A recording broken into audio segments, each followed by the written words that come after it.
Next up in my Revell 1/144th scale build series is this, the A-18C Hornet. Hello everybody and welcome to this build video. This is part of a series of Revell 1/144th scale aircraft. This is kit number 2 of 4. If you haven't seen the first one, then there should be a link appearing and there will be a playlist for these as well. There is also an unboxing video that I have done of this kit, so if you didn't see that and you'd like to know what you get in the box, then by all means review that first and then drop back in here to see how it happened. And so without any further rambling, let's just get on and see what happened when I built this kit. According to ScaleMates, the copyright date on the side of the box and the copyright on the sprues, this kit was first tooled in 2003. There are 48 parts, again according to the box, 2 decal schemes, and for a recommended retail price, well, it's a bit tricky. I paid about £6 for this on eBay as part of a set of 4. I've put £10 down as an indicative RRP because that's roughly what something similar sells for today from your major retailers. Right, construction of course begins with the interior, and unlike other small aircraft or aircraft of this scale, there is a rather nice interior in this. Being a single seat version, it has just one pilot seat and then there is a cover, but you can see that this tooling clearly accommodates for a second seat at the back. I assume there is, or there are some parts for that, although I can't actually recall because I wasn't paying attention to it, but this kind of cover over the second canopy, the second pilot position goes on. We also have this incredibly tiny flight column, stroke control stick, stroke joystick, stroke thing, what make plane do things. So that goes in there as well. Very much a case of tweezers are going to be your best friend during this build because there are no parts that are particularly big and they've gone to the trouble of actually fitting some detail in this. All of the interior pieces form this sort of bucket type interior, which then goes on the base of the fuselage, so it's fuselage bottom and fuselage top rather than port and starboard. Makes sense for this type of aircraft. And then the top just kind of slides on over the top. This is it, of course, being dry fitted just to make sure everything is going to go together nicely when I put some glue on. Vallejo Model Air Dark Gold Grey is then used for the interior. Yes, I'm brush painting an airbrush ready paint, but I find with a couple of coats it's fine, and of course this scale really doesn't need a huge amount of detail anyway. Despite the size of this kit, the interior also comes with some decals, one for the instrument panel and one for the consoles either side of the pilot's seat. No, you can't particularly see them. Yes, I am still glad that they provide them. It's just something that makes this kit feel a little bit more modern. I know it's now over 20 years old, but this sort of detail is more what I'm used to on a 1/72nd scale kit, so having it here in 1/144th is rather nice. And I've kept the interior, the instrument panel out of the interior and just on the sprue for now to make it easier to apply the decal. A small dab of matte varnish was applied just to keep it all good. I decided to fill in the weapon hardpoint mounting holes. I want this to have a nice clean configuration, so a little bit of liquid green stuff was then put in there and sanded. It wasn't quite perfect, definitely could have done better, but hey, it just hides the holes. The black paint is just some standard Vallejo model colour, just painted on the various bits of the interior that need to be painted black, and we can then close the fuselage by sticking the top bit on the bottom bit, which is always weird for me. I don't make aircraft like this very often, and I'm just so used to port and starboard fuselage halves rather than top and bottom. And it is very much at this point that the entire plane just falls together. Everything else that you need gluing is glued to this piece. Obviously no separate wings included because they're part of the fuselage top. So I'll take this moment then to mention the fit. I don't think I had any issues, well except for one, and that's more like a skill issue. You can see how I've wrapped the tape around the front of the fuselage. I did find that didn't quite fit how I wanted it to, but I'm sure it was me. Everything else about this kit, absolutely perfect fit. It was all excellent. One quality of life feature that I do quite like in kits in general is the inability to put things in wrong. So if you've got something which is symmetrical or, you know, whatever, there's something on both sides of the aircraft, like in this case the air intake or engine intake, I quite like the fact that you can't mix it up. If you put the port on the starboard, it just simply won't work. And that is also true of the vertical stabilizers. So you've got fins here, you've got a small gap on the port side and a larger gap on the starboard side. So it simply isn't possible to put the wrong ones on the wrong holes, at least not without some surgery, which of course is ill-advised. In summary then, the building of this kit makes it feel rather modern. This is a direct comparison with the Harrier, which was the first kit in this series, which was very outdated and just felt a bit strange.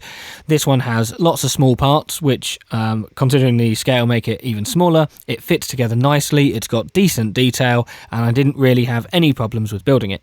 So we're now going to move on towards the painting. Just need to get the canopy on first, and yes, I'm going to mention it again, I'm using contactor. If you get it on the canopy, you ruin it. But hey, sometimes I just like to live dangerously, but I would still recommend maybe using something like glue and glaze, which I do actually have, but I just choose to live dangerously. Oh, and one further note is this kit does not come with an option for the canopy to be open, at least not included within the parts. That's something you would have to modify yourself. Now, as somebody sitting in front of a large Canadian flag, I know a thing or two about Canada. Mostly where it is and what colours are on the flag. And so it seemed logical to me to make this aircraft in the Canadian colours rather than going for the USAF scheme. We start the painting with one of those moments that made me think, well, that was stupid. I primed everything with a rattle can and then sprayed this over the top. So this is USN Light Ghost Grey by Vallejo. It's from the same set as the interior colour. And of course it says it's a primer. So I could have just used this as a primer. But instead the Tamiya Extra Fine Grey, it's just on standby. It's just autopilot, pick it up, blitzer kit, done. So I painted it grey to then get the grey primer out to go over the grey. And we are also using a top colour, so this Model Air Ghost, is this also Ghost Grey? Yeah, Dark Ghost Grey, Light Ghost Grey, one of the Ghost Greys. It's a bluey grey, goes over the top. The painting instructions for Revell are typical for Revell in that they are shades of grey, mixing various letters until you get a particular shade that you can't line up with anything because the instructions are grey. I don't know if I've mentioned that, they're very grey. So I looked up online what colour F-18s are painted, and this seemed to be the closest match for this particular aircraft, which was a Royal Canadian Air Force one. I've also put some yellow, which I just sprayed, I can't remember which yellow it was, over the tail area, and I'm painting black, just brush painting because it's too small for me to really care about airbrushing the nose and tail sections. Doesn't need to be masked because this is just to cover up the bit in front of a decal, which will be the next step. Microset and Microsole by Microscale Industries are your best friend for a kit which is 90% decals. And you can see the first one I'm putting on has already split. The areas which have decals on are essentially all of them. Yes, all of the wings, all of the time, all of the fuselage, it's Decal City. And this kit is probably, at best guess, first release or very similar. So I'm guessing that these are 20 years old, having sat in a box that's never been opened. So there was always the chance that they were going to fall apart. And yes, so anyone who's easily aggravated by decals falling apart may not want to watch this next bit of the video. I think in all it took me just as long to do the decals as it did to do the rest of the kit combined. Partly because you have to be patient, you have to be careful with things like this, and partly because a lot of it was just recovering the broken bits. Now, I don't think it's too bad a job overall, but there are some things which you may have already noticed have not quite gone to plan. One of them is this stripe here, so we've got a big bright Hornet tail, and it's supposed to go from a kind of reddy orange at the front, which you can see here is on the decal, to a yellow on the back, and it does it in a fade. Well, you have to paint that yourself, and it doesn't really tell you where to paint it because I hadn't checked where the decals went. So partly just not checking properly, partly weak instructions. A lot of that was then touched up afterwards. You've got these patterns on the wings, which thankfully are the correct size. I mean, having this many decals on a plane this size is pretty stressful, but at least they fit and were designed to a good quality. Yes, I've mentioned that some of them were flaking and did break in half. I'm putting that down to age. With age, you have to just be a bit more careful with decals, but if you go for some bad quality ones that have been sitting in a box for 20 years, they're gone. They just disintegrate. There's nothing you can do, really. Still, moving on, and the underneath of the plane is not great. I didn't patch up where the Wasp striping, the Hornet striping is, as you'll see, but the undercarriage, I'm doing this one with the wheels down, unlike other 1/144th aircraft that I've done. It's quite fiddly, there's quite a lot of parts, but the instructions are pretty clear, and again, they can only fit in one direction, and the only thing that somewhat annoys me is that the undercarriage doors are moulded for an in-flight version, so when you're having the undercarriage down, you have to cut them. Is it a big issue? No. The alternative would have been to mould separate pieces or to glue multiple small pieces together, and at least they put an indentation mark. But these parts are incredibly small. In 1/72nd, it's fine. In 1/144th, I was worried that they were just going to ping. Either way, that's pretty much it for the construction, so let's take a look at the final result. This kit is incredibly small, and I know that'll be obvious because it's 1/144th scale, but the camera will pick up details that the eyes don't anyway, and so when you acknowledge how small this is, I am rather impressed. So breaking this down into the kit first, there was almost no flash, the fit was more or less perfect, there were only a couple of moments where you actually have to think about how things fit because the instructions are all clear and the parts, generally speaking, are all fine. Now I cannot vouch for a modern release of this, as mentioned earlier, the chances are this was an early release of it, if not 2002 then soon afterwards, but the kit itself basically fell together in an afternoon, and I'm really happy with the way everything fits together. The painting instructions are typical Revell, and they let this down. I do expect that if this were re-released now, it may have the newer style of colour instructions that Revell use, which would make life a little bit easier. I'm going to accept some responsibility for not painting the Hornet tail correctly, and the rest of the responsibility is for the instructions, which quite frankly were terrible for this sort of thing. It just points in a vague direction, paint this colour. It also says paint yellow. Well, the yellow won't match the orange, which I think is too dark, of the rest of the aircraft. You can see here with the stripes towards the tail, I have tried to blend a little bit of orange to fade it in a little bit. I did this with a brush afterwards. I didn't film it because it was just difficult to film, basically. I tried and it didn't work, so I thought I'd talk about it here instead. Having an elaborate, colourful scheme like this really helps bring this kit to life, particularly the wings, which I think are fantastic. Maple leaves everywhere. The actual quality of the decals in terms of like the fidelity of them and things like that, absolutely faultless. Cannot say anything bad about it. They look incredible, even if I personally think that the red is a bit too dark. Some of them didn't go on. There are very, very small bits that did not, and that is just because they were so small I could barely see them, and I thought, well, at this point, if they're falling apart, there's no point keeping them on.